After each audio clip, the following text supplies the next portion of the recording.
ಇಲ್ಲಿ ಕಲಬೆರಕೆಗೆ ಸಂಬಂಧಿಸಿದಂತೆ ಒಂದು ವಿಜ್ಞಾನ ಪ್ರಯೋಗವನ್ನ ನಾವು ಮಾಡ್ತಾ ಇದ್ದೀವಿ. ಈ ಒಂದು ಪ್ರಯೋಗಕ್ಕಾಗಿ ನಾನು ಬಳಸ್ತಾ ಇರ್ತಕ್ಕಂಥ ವಸ್ತು ಅಂತಂದ್ರೆ ಒಂದು ಜೇನುತುಪ್ಪ, ಎರಡನೇದು ಬೀಕರು ಮತ್ತು ಬೀಕರ್ ನಲ್ಲಿ ನಾವು ಈಗಾಗಲೇ ನೀರನ್ನ ತೆಗೆದುಕೊಂಡಿದ್ದೇವೆ.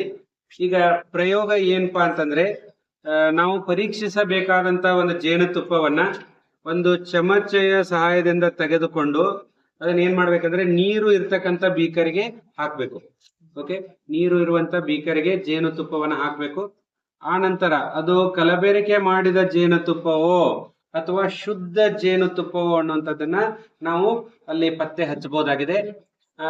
ಇಲ್ಲಿ ನಾವು ಜೇನುತುಪ್ಪವನ್ನ ಹಾಕಿದಾಗ ಆ ಜೇನುತುಪ್ಪ ನೇರವಾಗಿ ತಳಭಾಗದಲ್ಲಿ ಹೋಗಿ ಕುಳಿತಿರೋದನ್ನ ನಾವು ಗಮನಿಸಬಹುದು. ಓಕೆ, ಇದು ಏನನ್ನ ಸೂಚಿಸ್ತದೆ ಅಂದ್ರೆ ಶುದ್ಧ ಜೇನುತುಪ್ಪ ಅನ್ನೋದನ್ನ ಸೂಚಿಸ್ತದೆ.